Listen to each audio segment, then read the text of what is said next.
Good evening, ladies and gentlemen. I'm Jack Daly, Director of the Smithsonian's National Air and Space Museum, and it's a pleasure to welcome you to the 6th Annual John H. Glenn Lecture. The film you've been watching is newly restored video from the July 20th, 1969 live television broadcast of the Apollo 11 moonwalk. The release commemorates the 40th anniversary of the first moon mission to actually put astronauts on the moon. Since it was inaugurated in 2004, the lecture has become one of the museum's most popular events. In fact, that's our problem tonight. We've had 7,000 requests for tickets for this event, 485 in this theater. So we have folks that are watching from other locations in this museum and from home, courtesy of NASA TV, which is providing it both on television and the web. So it's live just like it was back then. Before we begin the program, though, I'd like to remind you that photographs and filming are not allowed. Please turn off your cell phones and other devices. The annual John Glenn Lecture supports the museum's mission in many ways. It is named for an individual who is known throughout the world for the role he played in the history of aviation and space. Each year, a figure or team distinguished in the fields of space exploration or space sciences is invited to deliver the lecture. The 2009 Glenn Lecture recognizes the 40th anniversary of Apollo 11, the first human mission to land on the moon. We are privileged to have the entire crew, Mission Commander Neil Armstrong, Command Module Pilot and founding director of this museum, Michael Collins, and Lunar Module Pilot Buzz Aldrin, for the program here tonight.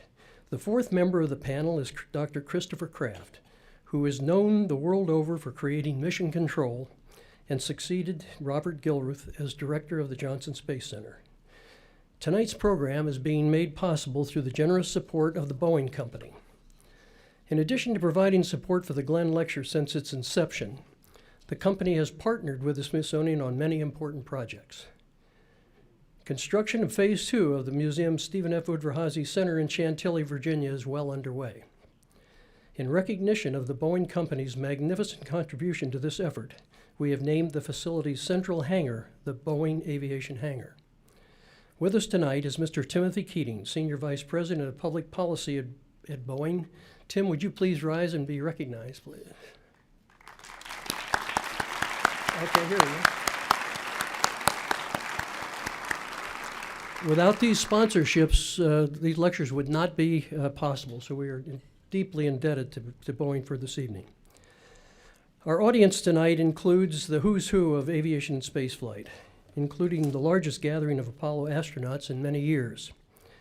There are too many individuals to single out by name, but I'd like to acknowledge the crew of STS-1225, who recently flew aboard the Space Shuttle Atlantis. You won't be able to see them when I introduce them because they're not in the theater. They're in Milestones of Flight, and so the folks out there, they will be able to see us, though, so be sure to respond. Hey, you palookas are supposed to be out in the front row. Well, let me apologize to those of you who, well, those reserve seats in the front row outside, you can go ahead and sit on them, folks, because they're available. Well, that kind of messes up this little part. I'm not going to even 6 of them are here. There they are right over there. Stand up. No.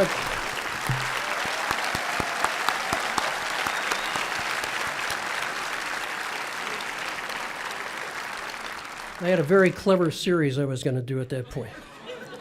Okay. Thank you. This fall, we look forward to having here in the museum 2 of the astronomical instruments that the crew brought back to Earth from the Hubble Space Telescope. These instruments are the Wide Field Planetary Camera and the Correcting Optics Space Telescope Axial Replacement, better known as COSTAR. Remember that? Those were the corrective lenses that had to be put on Hubble, and they're going to be here on display. But also, think about that. It was determined that Hubble had a lens problem once it was on orbit. NASA analyzed the problem, developed the correction, produced it here on Earth, launched it into space, and installed it on an orbiting spacecraft. That's a perfect example of what NASA does, the incredible things that NASA does on a regular basis. My favorite comment there was, if you can identify the problem, NASA can solve it. And I think this is a perfect example of that being. But it's going to be, those boxes are going to be on display here in the museum very shortly. And we'd invite you to take a look. They're not in the script tonight, but something that happened that I think we need to mention is the passing of Walter Cronkite. Truly a member of this team, and he's what really brought the rest of us into the picture with his narrations of all of the activities, and it was clear that his commitment to the space program was total. And so we'll all miss him, and there will be tributes to him throughout the week. There were many today.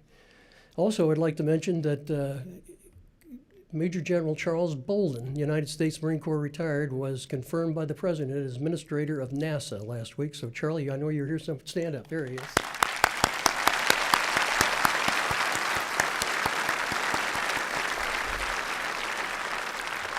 For those of you Air Force guys who are concerned that the Marines are taking over, that's too bad. 1 year ago, the Smithsonian Institution welcomed its 12th secretary, Jean Wayne Clough. Over the past year, Dr. Clough has gotten to know the institution's 19 museums, 20 libraries, 9 research centers, the National Zoo, and has traveled to Smithsonian operations in other countries, including Panama, Chile, and Kenya. Dr. Clough's vision includes renewal and rethinking of the institution's role in the life of the nation and the world. He is moving forward with a major strategic planning effort. His priorities include engaging new audiences and harnessing latest technology to achieve the institution's founding mandate, which is the increase and diffusion of knowledge. Dr. Clough has shown great support for the National Air and Space Museum and has visited both this building and the Stephen F. Udvar-Hazy several times. He has viewed exhibits, met with the scientists and curators, participated in programs, toured collection storage facilities, and even helped us break the wall through the Udvar-Hazy Center with a bulldozer to begin construction of Phase 2. It is my great honor to introduce the 12th Secretary of the Smithsonian Institution, Dr. G. Wayne Clough. Dr. Clough.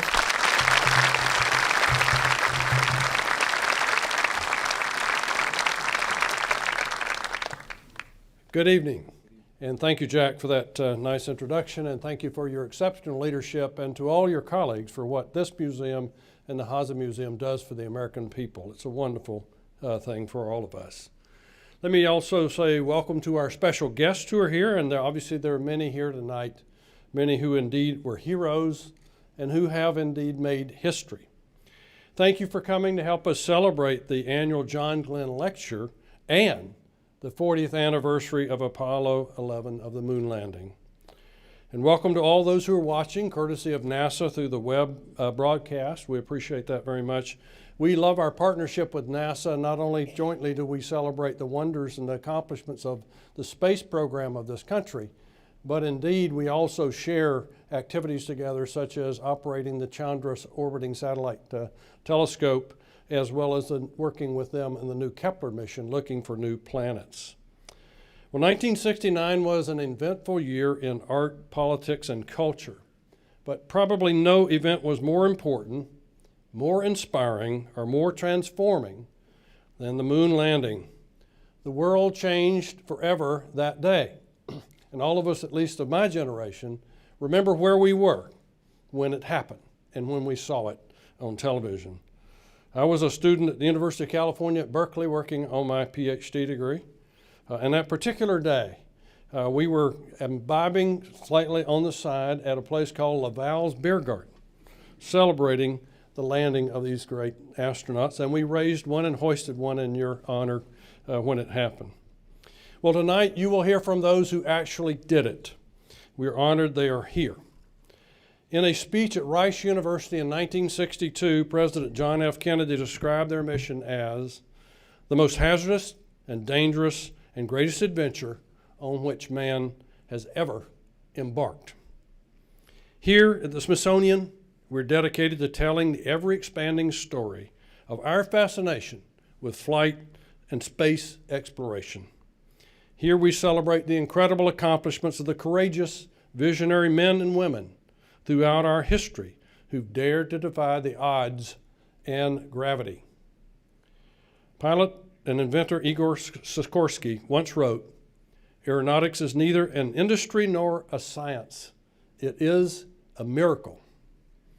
And it's here at the Smithsonian that you see the whole story of that miracle.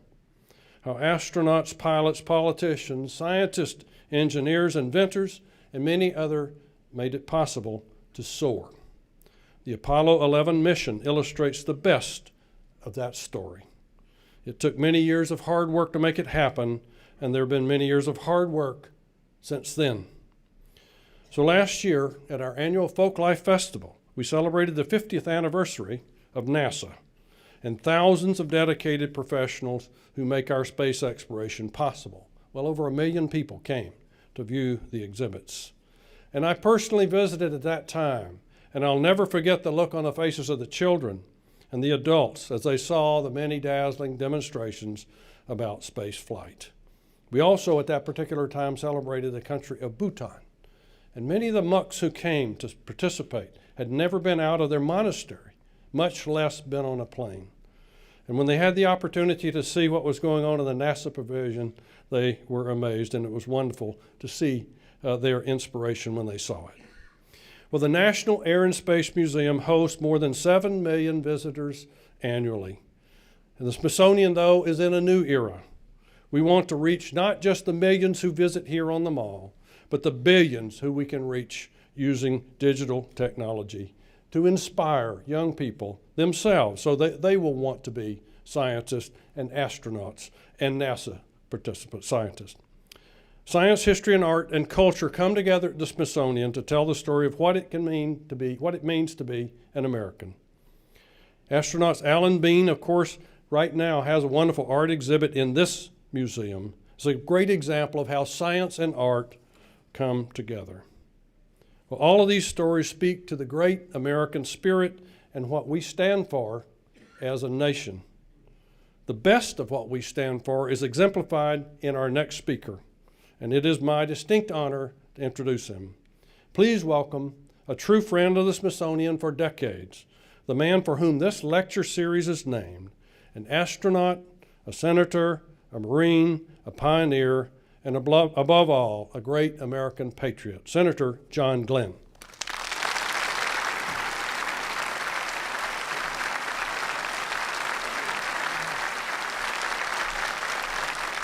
Thank you all very much. Thank you. Thank you, Secretary Clough, very much. Thank you. The summer of 1969 was a defining time in America because of the milestone that we're recognizing tonight, Apollo 11. You could ask anyone over the age of 50 what he or she was doing when we landed on the moon, and they can tell you, and that's me too. I was fortunate to be, I had left NASA by that time, but I was back in the observation area in the control center and watched the whole thing unfold there. And something I certainly will never ever forget, along with you and people all over the world. In '61, President Kennedy had made a public commitment to land on the moon by the end of the decade. This was not just some idle objective. I think a lot of people forget what the drive was back at that time. A lot of the drive behind our efforts at that time was the Cold War. This wasn't just some scientific stunt or effort to exceed just for the doing of it. It was inspired by the Cold War and the competition we had, the Soviet claims of research superiority to us. They were taking thousands of students to the Soviet Union, training them, sending them back to their own countries. And they had been ahead of us a while in the earlier days of the space program, when they were actually launching and successfully, while some of ours were blowing up on the mission, or boosters were blowing up on the launch pad. But the years rolled by after the president made that decision to go and announced it, and the 60s drew toward a close. In 1968, we have to remember some of the things that happened at that time. We had great turmoil over the Vietnam War, and we had actual riots in Chicago over this. We had the assassination of Martin Luther King and Bobby Kennedy. And at the time, America stood at sort of a critical crossroads. And I think, that Apollo 11 did a lot to bring this country back together again. People suddenly had a feeling that we were all one again, and we could go ahead and move ahead like we hadn't felt for a long time. And I thought it was interesting, a few days ago there was an article in the New York Times, I think it was a Wolford article, about the anniversary, when he talked about people, Americans around the world, where foreigners were coming up to them in different capitals around the world and saying, "We did it, we did it, we did it," and congratulating Americans, but it was "we did it." And they were talking about themselves along with us, the way they viewed this whole thing. And it showed that, I think for the first time maybe in human history, we had the people of the whole world with a sense of, it was a major time for all mankind, that this was a step that nobody had ever done before, and it was something that meant a lot to people all over the world. Now, it's too bad, of course, we can't keep that same kind of dedication, because everyone shared in the success of this historic mission. It's too bad we just can't continue that attitude day in and day out. People often wonder if younger generations who have no memory of the moon landings recognize the importance of these events. And perhaps there is a resurgence now of interest in public service, as there was back after those days of Apollo 11. The 40th anniversary reminds us of how the work of many people and the lives of many people went into sending these people to the moon on that day. Neil many times has mentioned about this, about what a team effort it was, a giant team, hundreds of thousands of people involved with this all over the country. And it was indeed that. And remembering the Apollo program is a tribute to what Americans can do, an example of what yet can be done. To get the discussion underway this evening, I'd like to introduce Margaret Whitekamp. She's the curator in the Museum Division of Space History here. She has a number of graduate degrees and has received numerous awards.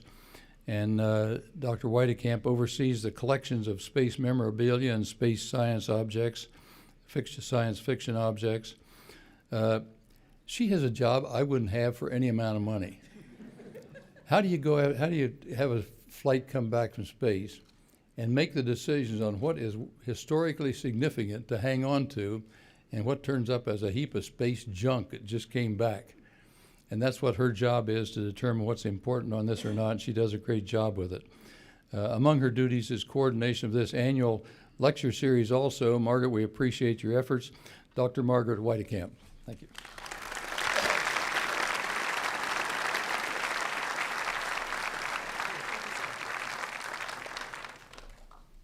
Thank you very much, Senator Glenn. It is indeed an honor, a privilege, to coordinate the Glenn Lecture in Space History this year as we commemorate the 40th anniversary of Apollo 11.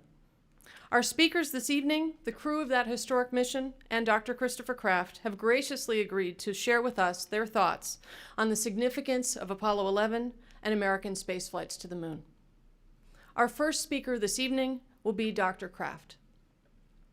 As NASA's first flight director for human spaceflights, Christopher C. Kraft, Jr. enjoyed a first-hand perspective on the early years of American human spaceflight. Many of you have probably enjoyed his insights into NASA's early history in his 2001 autobiography, Flight: My Life in Mission Control. Dr. Kraft served as director of NASA's Johnson Space Center in Houston from 1972 to 1982, and then worked as an aerospace consultant after his retirement from NASA. He has spoken at the museum before, and we are honored to have him back with us again this evening. Please welcome Dr. Chris Kraft.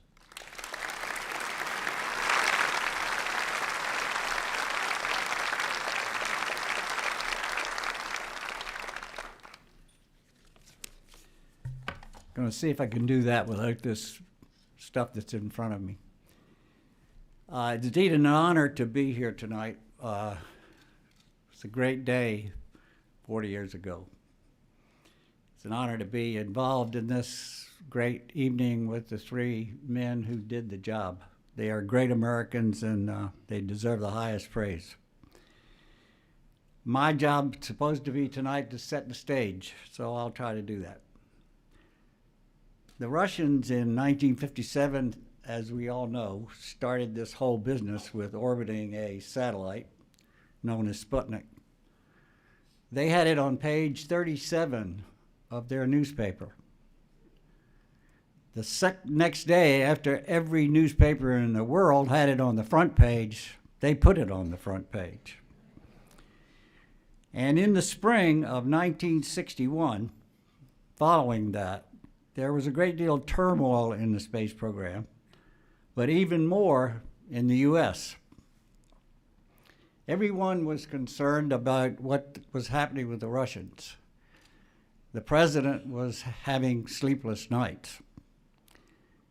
And in 1961, the U.S. space program was also, which was created to start man's advancement into space, was attempting to launch the first human into space, Alan Shepard. It was a competition with the Russians. The press drove that immensely. Many times we were very unhappy about that. But nevertheless, we were struggling to make a safe launch of the first astronaut into a suborbital flight. Now, the second flight in Project Mercury, which was previous to that, was a very interesting flight because sitting on the top of a redstone was a chimpanzee named Ham. And he was there because we had to prove, before we could put humans in space, that we indeed would not kill the chimpanzee. Unfortunately, as that flight took place on a rocket built by German engineers in the U.S. Army, the rocket cut off early. And as a result, the escape system created 17 G force on both the chimpanzee and the spacecraft. He was pretty damn unhappy about that. And unfortunately, at the same time, it ruined the mechanism of the device that was supposed to test him so that we could, when he got through, prove that he could do a job in space. And as a result, even though he continued, there was a slight interruption in his work, but even though he continued, he was supposed to get a shock if he did the wrong thing and a banana pellet if he did the right thing. And no matter what he did, and he did it correctly, he got a shock. And as a result of landing 100 miles downrange and a slight hole in the bottom of his spacecraft, by the time we got there, he was pretty damn mad and also pretty wet. Now, we in operations considered that to be a very successful flight. We did everything we were there to do. We got the chimpanzee back, and he'd done a very good job. But a lot of people didn't see it that way, and particularly the medical community, who had not yet believed that man could do a job in space. And as a result, they said, we want you to test a certain number of chimpanzees at the Johnsville centrifuge to destruction before we'll let you fly Alan Shepard. Now, fortunately or unfortunately, whichever way you look at it, several weeks later, a gentleman named Yuri Gagarin flew in space. And not only did he not do a suborbital flight, he did an orbital flight. And fortunately, the part that was fortunate about it, the doctors quickly decided that it was okay for us to put Alan Shepard in space in a suborbital flight. And by the way, that was done in the glare of the real-time press. So while all of that was taking place, the Russians indeed scored a coup as far as the U.S. space program was concerned. However, several weeks later, we flew Alan Shepard. And that was truly a successful flight, but it was also a surprise to the President of the United States and a lot of other people that the response of the United States was high praise. They thought it was a wonderful thing, and it was a hell of a propaganda coup for the United States. As a result, the President called NASA to I'm paraphrasing here a little bit, called NASA to his offices, and he'd been asking his staff, well, what might we do in space that would ace the Russians? And so the learned fathers of NASA said, well, we could probably fly around the moon in about 10 years. And the president's response for that, that's not very exciting. Why don't you land on the moon? And so 2 weeks later, all the NASA people got their slide rules out and whatever they had and said, okay, that's what we were proposing to do. If that's what you want us to do, if you are willing to make that commitment, so are we. Now, I don't know what you think our response to that was, but frankly, it scared the hell out of me. We didn't know anything about space flight at that point in time. We had still not put Mr. Glenn in orbit. We didn't know how to do orbit determination with the radar data we had, but suddenly somebody was asking us to do the orbital mechanics associated with going to the moon. We had to do tracking and communications at lunar distances. The surface properties of the moon were totally unknown, and many scientists in this country thought you would sink into 6 feet of dust. Many thought it would catch on fire due to the flame that came from the devices. And we had to figure out how to do a hell of a lot of other things. Now, it also sent us all back to reading Jules Verne, because we didn't know really how to go into space. And many people had great ideas, but the two ideas that came into view were direct descent. That is, you fired a big rocket from the Earth and shot it at the moon, just like Jules Verne did, and land. The other technique was you'd put everything into Earth orbit, rendezvous, put it all together, and then fire it to the moon and land. And as we began to look at that, and everybody in the country did that had anything to do with thinking about going into space, many of the universities, we all came up with these great, huge rockets called NOVA, and there were many rocket systems that were being thought of. Well, fortunately, a small group of very smart guys at the Langley Research Center started looking at what they might do to overcome this tremendous amount of mass that would have to be sent towards the moon. And they decided that the best way to do that was to take a bug, as they called it, and orbit it around the moon with a mothership, send it down to the moon, land, and take off again in the bug, and then re-rendezvous with the spaceship called the mothership at that point in time. Now, as it was first thought of by all these people who had been thinking the other way, they thought they were crazy. They literally thought those people were crazy to think that we could do rendezvous around the moon. But as they began to recognize the reduction in weight, it started a certain amount of intrigue to it, and eventually that's how all the people decided that we would do it and call it Lunar Orbit Rendezvous. The men sitting here tonight are thankful that that happened. Now, as we began to think about that, however, and yet had not flown the first man in orbit with Mercury, we recognized that we probably had to do a lot of learning. And that's when we conceived the Gemini spacecraft. It was actually a two-man version of the Mercury spacecraft. It would allow us to do, hopefully, rendezvous and docking in space for the first time. It would allow us to use something besides batteries as power, known as a fuel cell. It would help us to find out if man could survive for 14 days at zero gravity. It would help us to do EVA, which Mr. Aldrin here practiced valiantly on Gemini 12 and proved it could be done.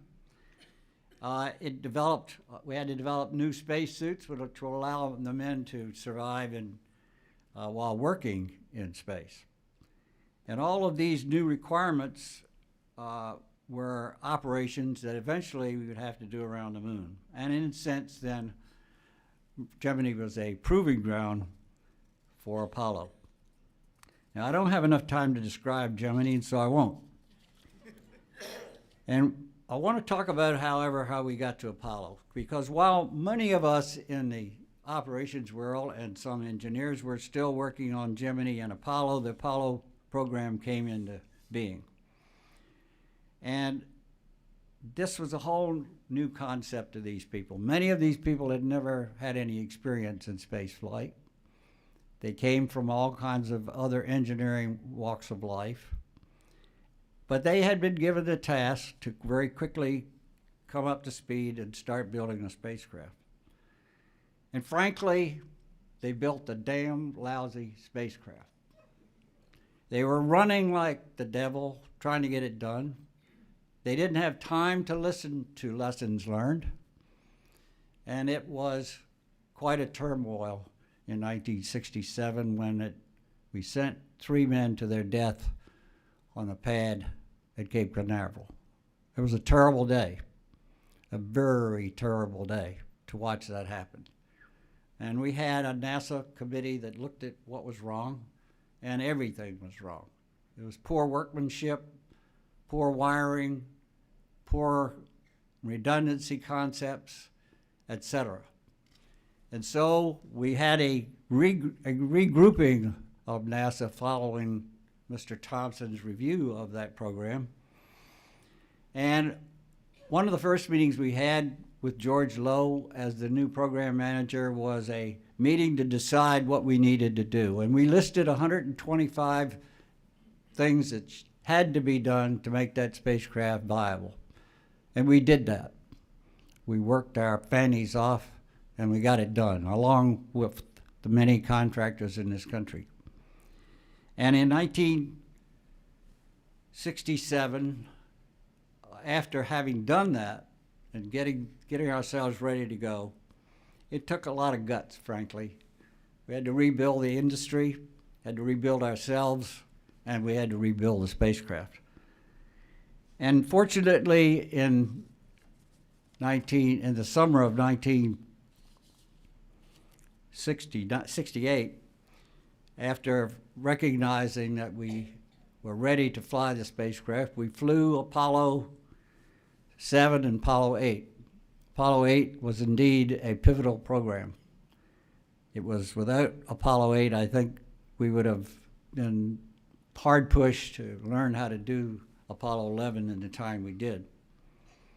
And also, I want to say that although the death of those 3 men was a terrible thing in our memory, without the fire, I guarantee you we would still be trying to get to the moon, because that was not going to happen with the hardware we had. So we quickly did Apollo 9 and Apollo 10, and Apollo 11 happened, and the gentleman here tonight will tell you about that. I want to spend the rest of my time tonight talking a little bit about the problems that NASA is struggling with today, because I think that's important. First, in 1915, the NACA was established, the National Advisory Committee for Aeronautics. And I want you to know that something like 80 to 100% of the vehicles that are in this museum had their roots in the NACA. I want to think about that. All of these flying machines that you see around you had their roots in the NACA. Now, the NASA programs that we did in the 60s had a great deal of payoff. We didn't invent everything that happened in Apollo, but it was the demands of the products, of the perfection, of the reliability, of the performance, of the mass, of the reduction in power that brought about a spike, and in my opinion, the greatest advancement in the state of the art in technology in the history of man. It was the NASA programs that drove that. So I say we can call that return on investment. Every company in the United States has a capital expenditure. I've served on a number of boards, and that's our whole life. Their whole future depends on making an investment with capital funds every year. And they're looking for a return on investment. NASA is the best return on investment that this country has ever seen, and is today the best government agency to get a return on investment. And it is where our future lies. So the point I want to make is that we need to make an investment in new technology in NASA. There are all kinds of ways to use that technology. Everybody's got his ideas, and Buzz will tell you a bunch of them tonight about how to get there and how to use it. There are a lot of other people that do that.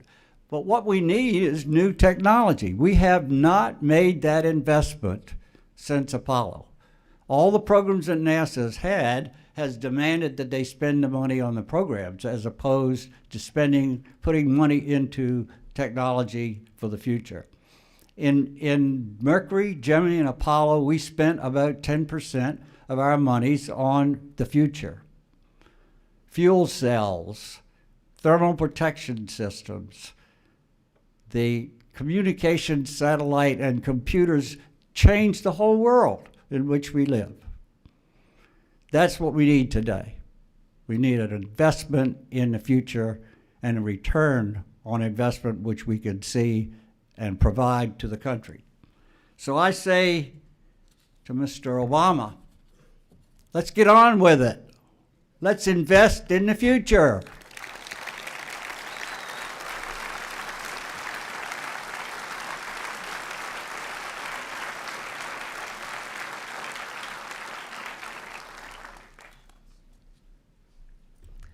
Thank you, Dr. Kraft. Our second speaker this evening will be Apollo 11 lunar module pilot, Dr. Buzz Aldrin. A West Point graduate, Dr. Aldrin joined the Air Force in 1951, flew combat missions in Korea, and then earned his doctorate in astronautics from MIT in 1963. He dedicated his dissertation, and I want to quote this, to the crew members of this country's present and future manned space programs. If only I could join them in their exciting endeavors. He soon did, becoming a NASA astronaut later that same year. His successes flying Gemini 12 and as the lunar module pilot for Apollo 11 cemented his place in history. With a long career in public life, Dr. Aldrin continues to be an active figure, lending his experience and his energy to books, conferences, documentary films, and even this year, recording a music video with rapper Snoop Dogg. It is my pleasure to welcome Dr. Buzz Aldrin.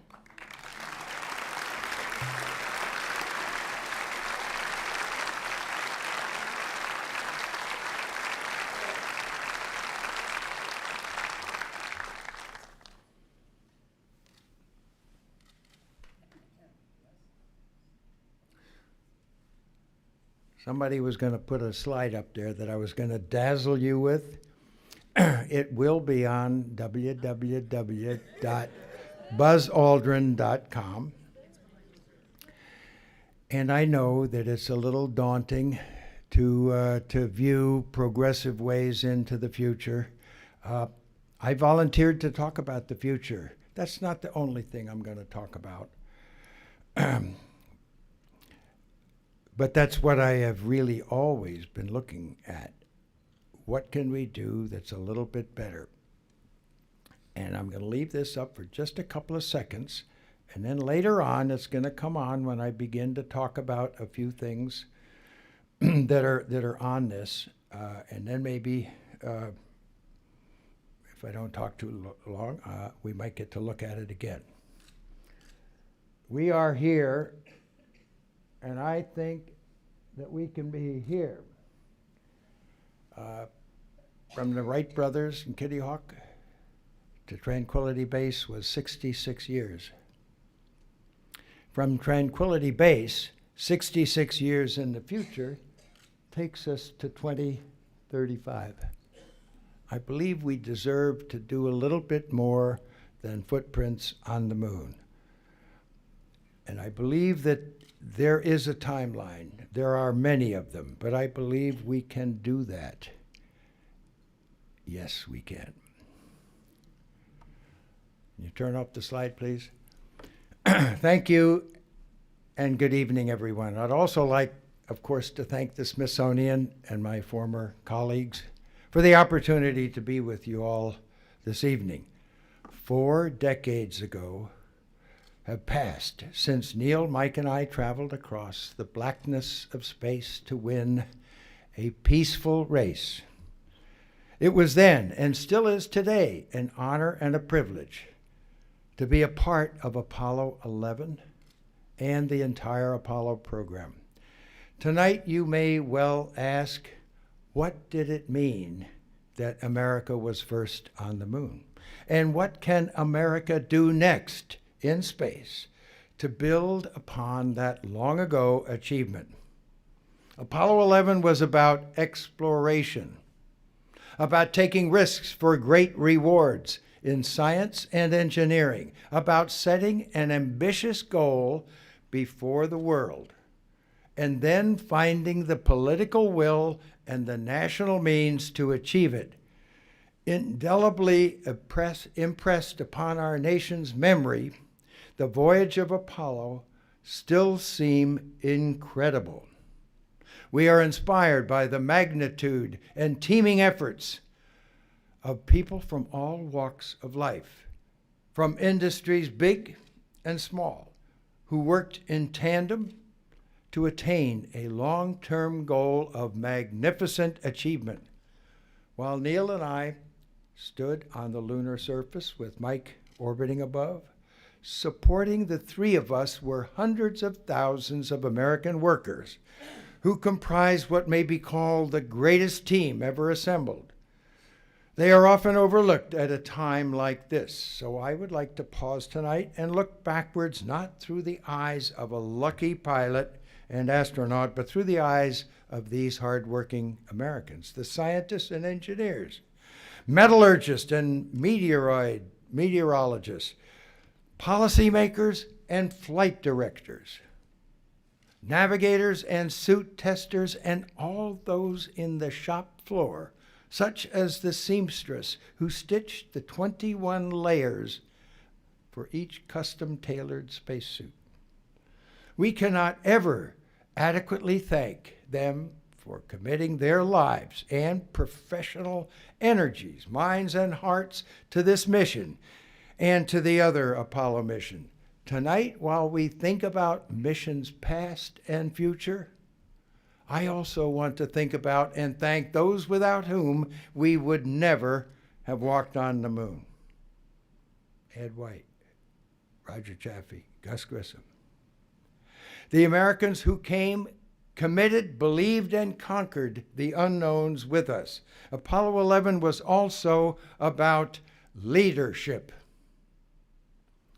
We are moved by a young American president who challenged himself and all of us to think boldly and not retreat from our vision of what we could do in space. The path that John F. Kennedy inspired us to choose was not easy. In fact, it was very hard, but it served the betterment of America and ultimately the ending of the Cold War. All of these lessons are worth learning anew today in the difficult times we face together. I believe that bold achievements in space not only reflect our country's greatness, but beckon us to discoveries that can improve our lives on Earth. I also believe that national leadership and a coming together of the American people are the ingredients that make overwhelming obstacles possible. This was how progress was achieved 40 years ago. This is how we can rise from our challenges today. Apollo 11 is a symbol of what a great nation and a great people can do if we work hard, work together, and have strong leaders with vision and determination. That is what Apollo 11 means to us today, to me today. Realizing the dream of exploration by way of determination. What we did 40 years ago was a great mission of exploration. Tonight, I'd like to share with you a glimpse of where we can go in the next 40 years if only we are willing to be truly bold. The best way to honor and remember all those who were part of the Apollo program is to follow in our footsteps, to boldly go again on a great new mission of exploration. If our leaders are as wise today as President Kennedy was in our time, a strong and visionary space program can once again inspire us to great achievement. My vision for the future of the space program is very much in keeping with our Apollo tradition. But this time, instead of a moon race, we can help make the moon a true stepping stone to more exciting and habitable destinations, with the moon acting as a new global commons for all nations. We can venture outward to Mars for America's future. It may sound like a distant destination beyond our reach, but that's what some called Apollo's goal, to reach the moon. And they were wrong. Let me share with you where I think America must go in space during the next half century. Come travel with me on a journey of the imagination. It begins in Earth orbit, where America's space entrepreneurs have opened up the spaceways to adventure travel for hundreds of ordinary folk. It builds upon the great International Space Station, which has become an orbiting research center and laboratory for all nations, and including India, China, South Korea, and all other nations that aspire to explore space. We travel to Earth's orbit aboard a new reusable spacecraft, successors to the magnificent Space Shuttle fleet, multi-purpose, international, and commercial ships capable of runway landings and a variety of other missions.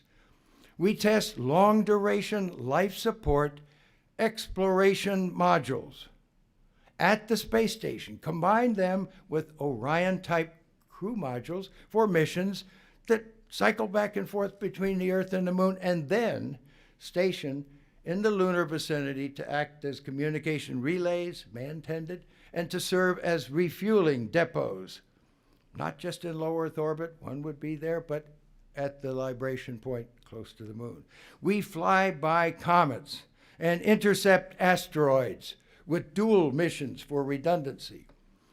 The comets have names like Virtanen, Hartley 3, and the Earth-threatening near-Earth object Apophis, swinging by in 2011, in 2023, and in 2029, pretty damn close. And if it just goes the right place in Friday the 13th of April, 2029, Apophis. Is that right, Rusty? Apophis. Okay, sorry. It might impact us in 2036, right after we've landed on Mars.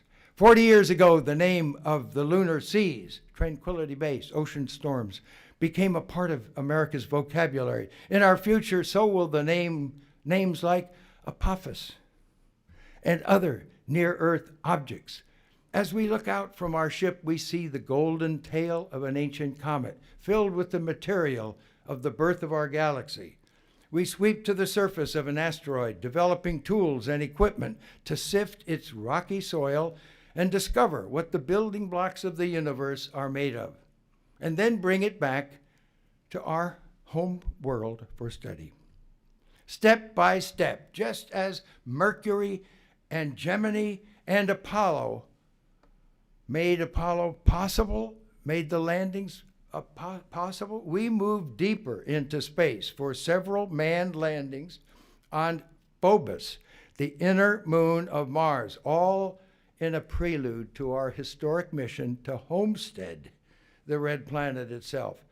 Such bold missions of exploration will require determination, support, and political will, as did our mission to the moon 4 decades ago.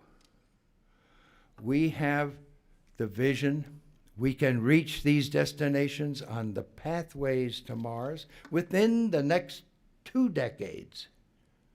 And if we persevere the pathways, we can reach Mars itself before that 2035, 66 years after Tranquility Base, which was 66 years after Kitty Hawk.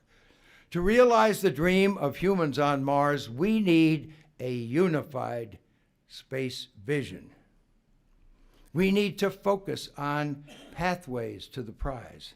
Even now, Russia and China and France will soon embark on a Phobos soil sample return mission. Very complex, and they will share the soil sample with the French by agreement. The greatest challenge for us is this: America, do you still dream great dreams? Do you still believe in yourself? Are you ready for a great national challenge? I call on the next generation and our political leaders to give this answer. Yes, we can. Yes, we can. 250,000 miles from where we are tonight on the dusty surface of our luminous moon are the traces of that first pioneering adventure. And we've just seen them on the films just brought back.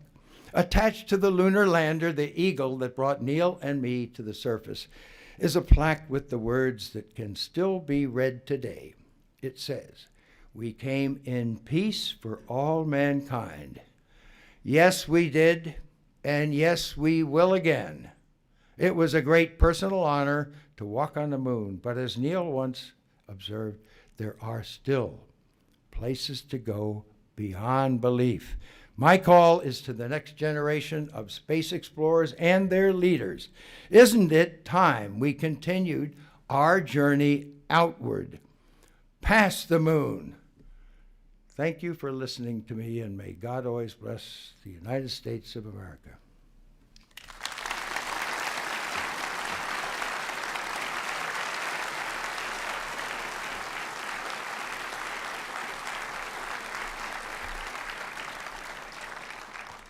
Thank you very much, Dr. Aldrin. Our third speaker this evening will be Apollo 11 Command Module Pilot, Michael Collins. General Collins graduated from St. Albans School here in D.C. and then from West Point before entering the Air Force in 1952. He flew as an experimental flight test officer, then joined NASA as an astronaut in 1963. In his career at NASA, he flew on Gemini 10 and then as the command module pilot for Apollo 11, circling the moon while Neil Armstrong and Buzz Aldrin landed. After leaving NASA, General Collins became the director of this museum, overseeing its construction and its opening during the nation's bicentennial of 1976. He also served as an undersecretary of the Smithsonian Institution.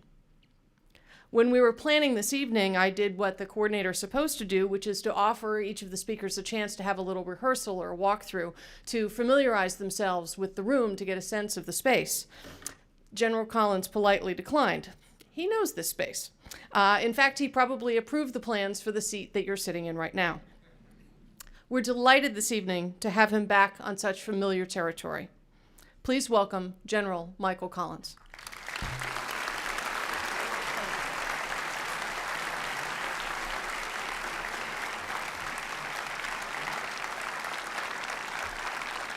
Thank you.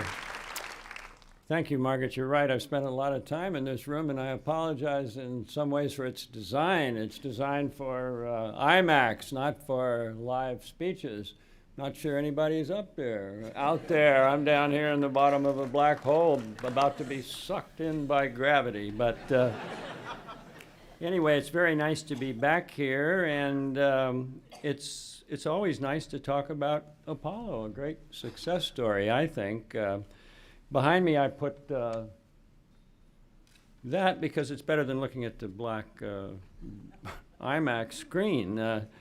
And I like that photo. It's my favorite one. You see in the little thing, there are 3 billion people, and then in the big thing, there are 2 people, and posing prettily for the photographer, who remains discreetly out of view. But it's nice to talk about Apollo. As John Glenn described, John F. Kennedy's mandate was a stark and very simple one: man on the moon by the end of the decade. It was such a clear objective. There was no ambiguity to it. All factions could pull behind it. One time we had as many as, I think, 400,000 Americans working Apollo. When I was director here, I tried to use the same clarity in this building's construction. It was scheduled for July 4th, 1976, the nation's bicentennial. So we had Apollo, Man on the Moon, end of the decade, Museum on the Mall, bicentennial. And I used to run around Washington screaming, bicentennial, bicentennial, whenever there was a snag that popped up in the design or funding of the museum, and it helped a lot. But you're not here to discuss buildings, I know that, but to ask us, I suppose, what about Apollo? What do we remember? What was important? I was talking Apollo recently with my daughter Ann, and somehow One Small Step for a Man came up. What would she have said? I asked her. Had she been the first person down that Lem ladder? Maybe one small step for a woman? No, she shot back. Does this suit make me look fat?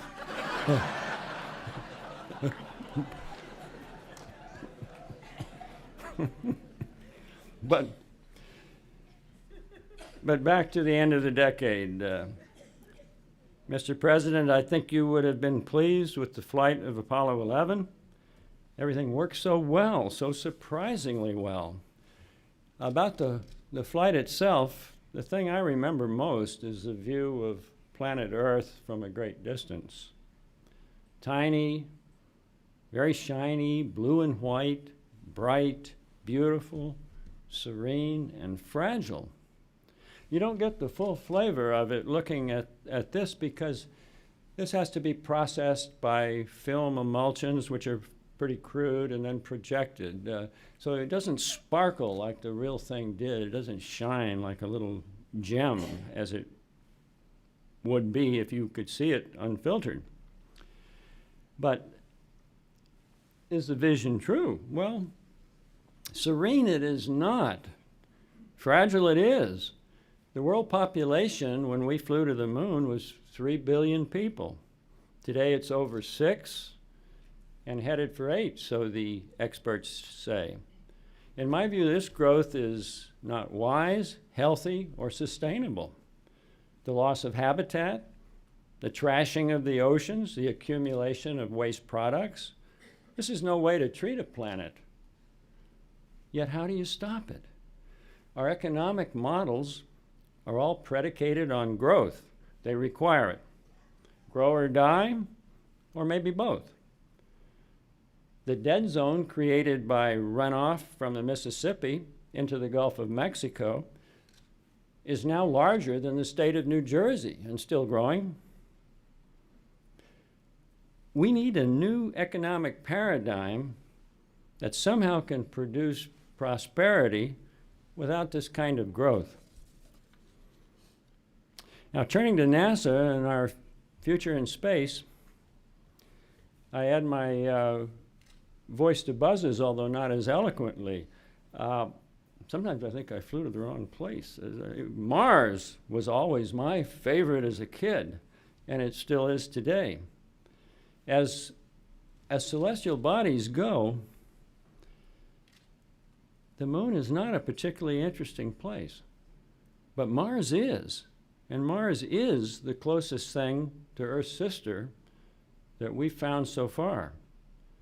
I worry that the current emphasis on returning to the moon will cause us to become ensnared in a technological briar patch, needlessly delaying for decades the exploration of Mars, a much more worthwhile destination. I realize there are many difficulties in reaching Mars. It's a very long duration voyage. I even wrote a book about it one time. Equipment reliability, exposure to radiation, aspects of crew selection and psychology, all these things are tough problems. But I don't see a showstopper. They can be solved. I'd like to see Mars become the focus, just as John F. Kennedy focused on the moon. But getting back to Apollo, what was its significance? Historians tell us it's much too early to judge, but just suppose, we could fly out into space a whole bunch of light years and look around. What would we see? With the right instruments, I think we could detect many, many star-planet combinations as suitable for sustaining life as our own Sun-Earth combo. I have to stop here and tell you a brief story. Years ago, I was writing about what we might detect in the way of far distant planets, and I kept using the word detectable. I write in longhand, so I sent it off to the typist, and when it came back, detectable had morphed into delectable. And I thought, that's wonderful. What a great promotion for a planet. But anyway, how would we judge those detectable delectables? What categories would we put them in? One way I think would be to see if their inhabitants were wanderers and if they had the capability to wander away from their home planet. Our Earth is a bit over 4 billion years old, and in the first 4 billion, in cosmic terms, not much happened. Then in 1968, we left. Apollo 8 left. It exceeded escape velocity, and gravity could no longer keep us pinned down here on the surface. The next year, Apollo 11 not only left, but arrived. Neither went very far or did very much. But as Ben Franklin once asked, of what use is a newborn baby? I think Apollo was a dividing line, putting Earth, for better or for worse, into a new category, into the big leagues of planets. To me, that is what is the most significant thing about Apollo. If you'll permit me a bit of alliteration, the flight, the accomplishments, the major accomplishment, was not the flight of Apollo 11, but the 11 Apollo flights. Now, turning from the macro to the micro, turning to Collins, lucky old Mike, my concept of time has always been a bit strange. I can see a giant grandfather's clock up in the sky. Pendulum doesn't swing back and forth, it's stuck. It only moves once. It starts way over on the left. That's the young you. Too young to drive, drink, or have a steady girlfriend. Then one night while you're asleep, it sweeps over to the right, to the too old side. The next morning, you're suddenly over the hill, getting bald, don't try running, better add some omega-3 to your diet. For a lot of people, it seems that the pendulum has only those two stops, no middle, but not for the crew of Apollo 11. Consider that Neil Armstrong was born in 1930, Buzz Aldrin, 1930, Mike Collins, 1930. We came along at exactly the right time. That pendulum stopped for us in the middle. We had survived hazardous careers and been successful in them, but in my own case at least, it involved 10% shrewd planning and 90% blind luck. Lucky, that is how, limited to one word, I would describe my life. Lucky to have had loving parents, lucky to have found Pat, lucky to have 2 great daughters and 7 great grandchildren, lucky not to be rich, because I think most rich people develop problems, but not poor either, so that I can spend my time doing things that I like. What more could I ask? The things that I like, I split my time between southern Florida and New England. I have a small paddle boat with which I fish, striped bass in the north, snook in the south, getting good exercise along the way. I do some watercolor painting. I'm not a pro like my friend Al Bean, but I'm trying to get better. I read a lot, cook, do 1 triathlon a year, worry about the stock market, keep looking for a really good bottle of Cabernet under $10. I'm moderately busy and happy. So, put lucky on my tombstone, but not too soon.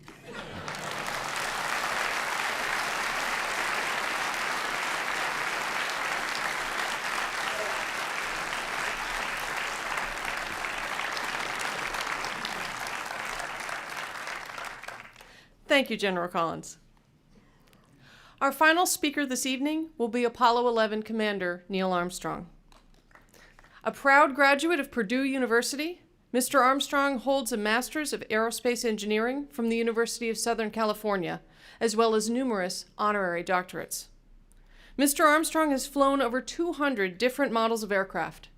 He served as a combat pilot in Korea and as a research pilot for the National Advisory Committee for Aeronautics, NASA's predecessor. He was the project pilot on many high-speed aircraft, including the X-15 that hangs outside this theater. But he is our final speaker this evening because Mr. Armstrong became a NASA astronaut in 1962, commanding Gemini 8, and as we all know, Apollo 11. He is a college professor who has taught aerospace engineering, a trusted expert who helped run the Rogers Commission, a businessman who has served on numerous boards, and for 40 years, a careful steward of the responsibility of being the first man on the moon. It is an honor to introduce Mr. Neil Armstrong.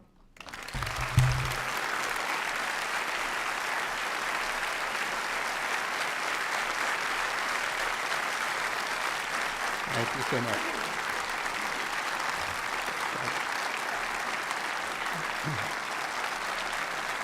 Oh, you're welcome. Thank you, sir.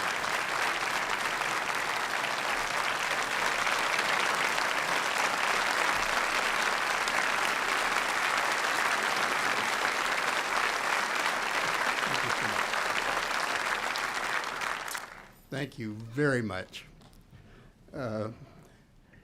Our reason for gathering here tonight is to remember the Apollo program, in particular the 40th anniversary year of achievements in the year 1969.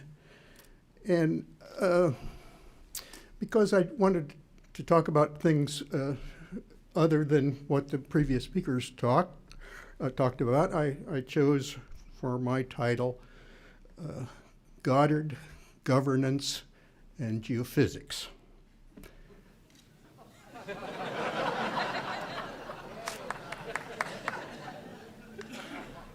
Part 1. Goddard. Many of you here tonight know of Robert Goddard, the American inventor of the liquid-fueled rocket. As a young professor at Clark University early in the 20th century, he searched for support for rocket research without much success. His first substantive help was a $5,000 grant over 5 years from the Smithsonian Institution. He received no government assistance in any of his liquid rocket work. The first successful liquid rocket flight occurred in Massachusetts in 1926. Distance covered 180 feet, 184 feet, or maximum altitude 41 feet. From then, for the next decade and a half until the beginning of World War II, he was improving and enlarging his rockets and flying them faster and higher at his flight test range in New Mexico. As a result of this work, he held 214 patents on that work. His inventions, his patents, his successes were of limited interest here in the United States, but they were oft noted in Europe, where rocket clubs were very, very popular. British Interplanetary Society, the GIRD in the Soviet Union, and the German Rocket Society, and the rocket section of the Société Astronomique de France. In the 1930s, the weapons department of the Army in Berlin recruited rocket enthusiasts, including a young Werner von Braun from the German Rocket Society, in order to institute a crash program in rocket weapon development. And they built ever larger rockets, culminating in the A4, or the Vengeance Weapon V2. At 14 tons and 47 feet in height, it was a gigantic rocket for the time. Thousands of V2s were launched toward England and Holland with speeds of over 3,000 miles per hour and a range of 234 miles and approximately a 1-ton warhead. The V2 clearly suggested that a rocket-powered long-range weapon might be a useful addition to a military arsenal. And no V2 had ever been intercepted or shot down. At least 6 concepts resident in the V2 had been patented by Robert Goddard, most of them prior to the beginning of the German military rocket effort. Analysis of the V2 immediately after the end of the war disclosed that all of its principal characteristics were nearly identical to the Goddard rockets. It didn't take long for military planners, particularly in the Soviet Union and here in the United States, to note the possibility of long-range rockets armed with nuclear warheads, probably atomic warheads at that point. Aerospace manufacturers responded to military requirements with rocket-powered ballistic missiles of ever-increasing range and accuracy. Part 2, governance. A great global schism developed during these years.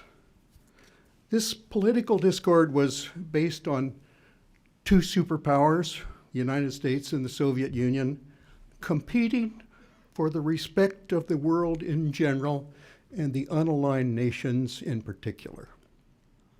And many of you here tonight remember well the Cold War, vividly. Younger members of the audience may not remember it at all. Cold War was a state of high tension and high political tension and intense military rivalry. The United States and its Western allies versus the Soviet Union and its socialist satellite states. To defend themselves, the superpowers depended on the doctrine of mutually assured destruction. To deter either side from initiating a nuclear attack, both sides were committed to a full-scale nuclear counterattack, assuring the total destruction of both nations. Thousands of ballistic missiles armed with nuclear warheads created by the two superpowers and pointed toward each other. The ultimate in brinkmanship. Part 3, geophysics. During the Cold War, a little remembered but particularly important research program was underway. The program was called the International Geophysical Year, or IGY. 66 countries joined together to analyze our Earth. Oceanography, meteorology, solar activity, the Earth's magnetism, the upper atmosphere, cosmic rays, meteors, the fascinating geophysical sciences. The IGY was planned for mid-1957 till the end of 1958. And even before the IGY began, scientists, particularly Russian and American, recognized that if it would be possible to use one of these new high-performance military rockets carrying scientific instruments to put a man-made object into orbit around the Earth, it would have a perspective, a new perspective, allow accurate measurements, perhaps solving or at least shedding new light on some of Earth's mysteries. Both countries publicly announced that they were trying to develop an artificial satellite. They didn't recognize it at the time, but they had started a new competition, which eventually became known as the space race. The first heat was the race to reach orbit. And as Dr. Kraft noted, and all here will know, the Soviet Union succeeded in launching Sputnik 1 and 2 and winning that first heat. Americans followed with Explorer 1. Sputnik shocked the American public.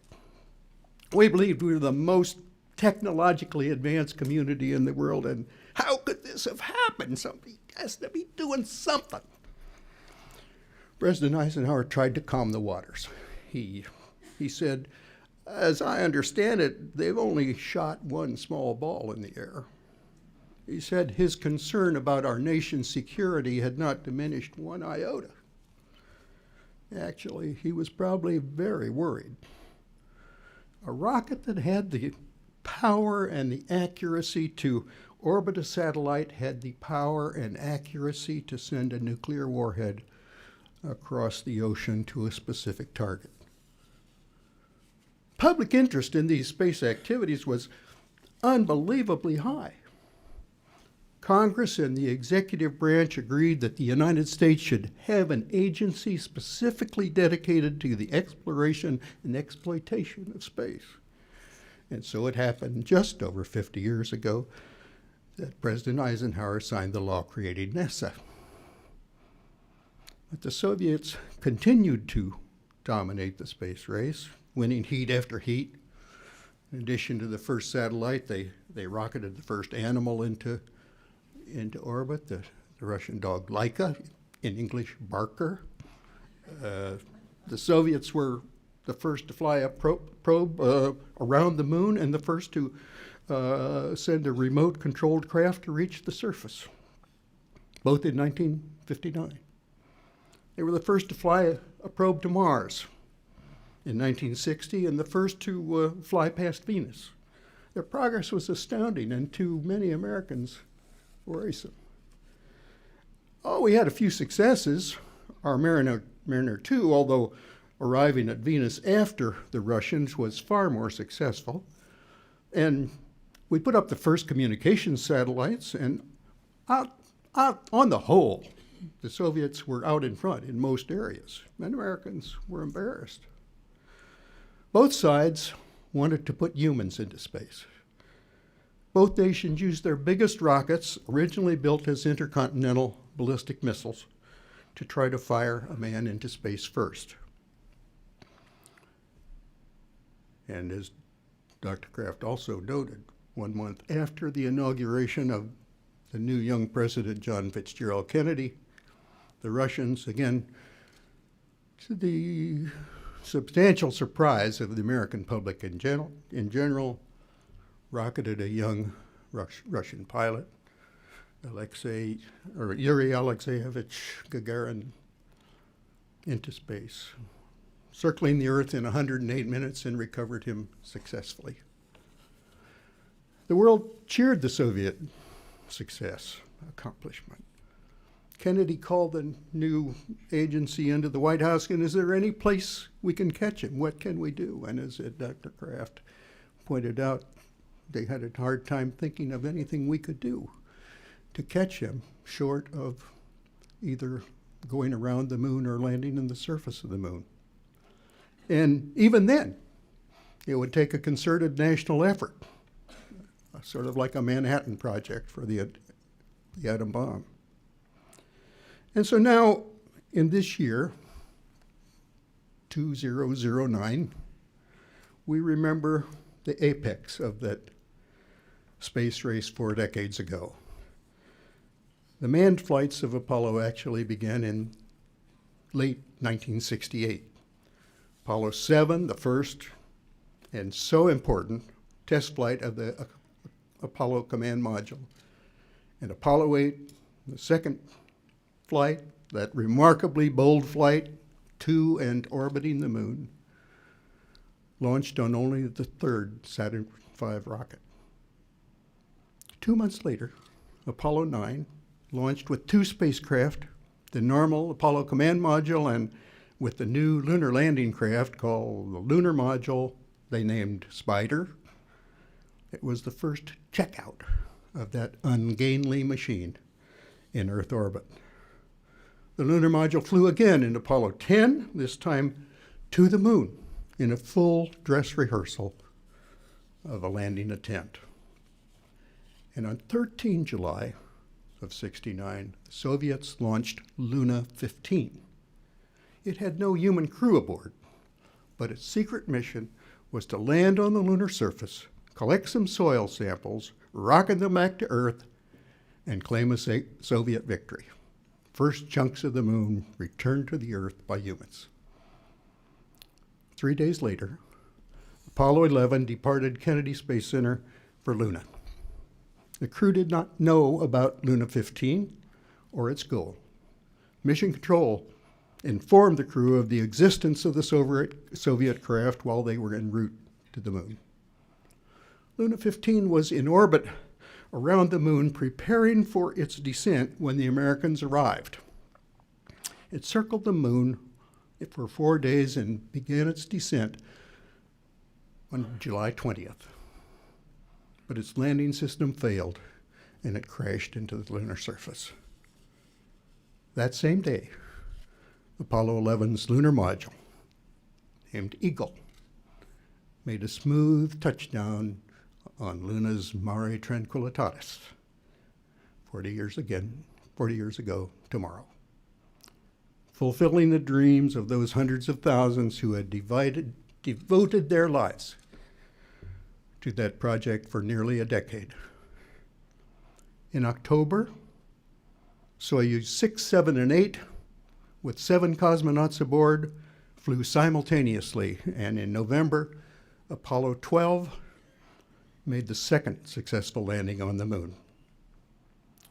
Russians announced they had no interest in the moon. They were focusing on an Earth-orbiting manned laboratory. Only much later did we learn that they had, in fact, did have a lunar landing program, and theirs was a cover story for the failures of their gigantic lunar rocket. The space race faded away. It was the ultimate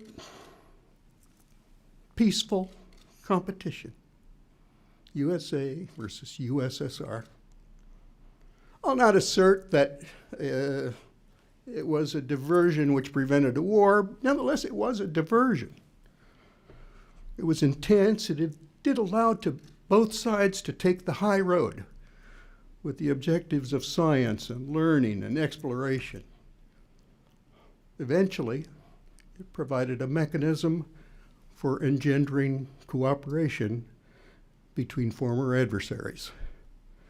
In that sense, among others, it was an exceptional national investment for both sides.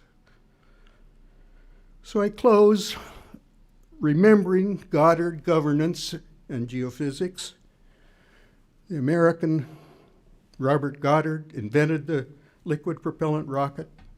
Germany used his technology to develop a large strategic weapon.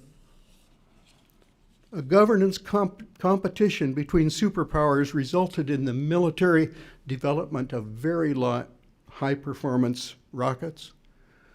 A scientific program in geophysics led to the use of those big rockets to launch the first satellites around the Earth.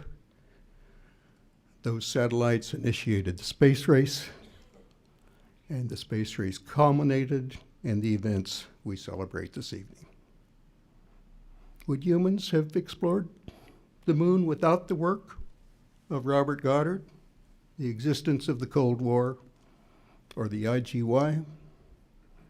Perhaps, but certainly never on the schedule as it actually occurred. History is a sequence of random events and unpredictable choices, which is why the future is so difficult to foresee. But you can try.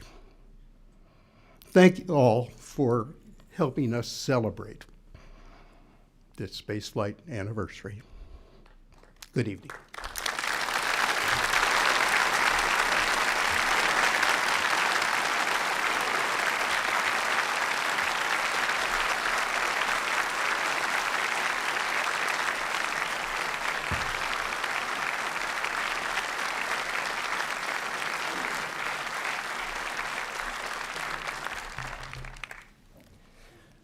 This concludes this evening's program, and I'm sure that you all share my gratitude to Dr. Aldrin, General Collins, Colonel Armstrong, and Dr. Kraft for what is truly a memorable evening. How about a round of applause, folks?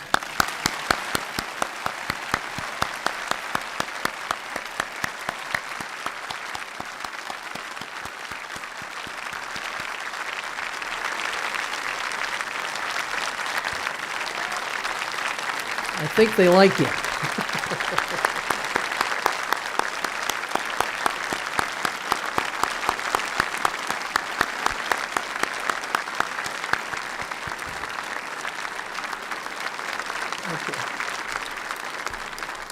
I'd like to also thank Senator Glenn for hosting the annual John Glenn Lecture, and also, once again, our gratitude to the Boeing Company for making this possible this evening. Please exit through the rear of the theater. Those in the front rows, please follow the instructions of the folks that are at the end of your rows, and we'll be bringing you down through the stairway in front. Thanks for coming, and drive safely. Good night.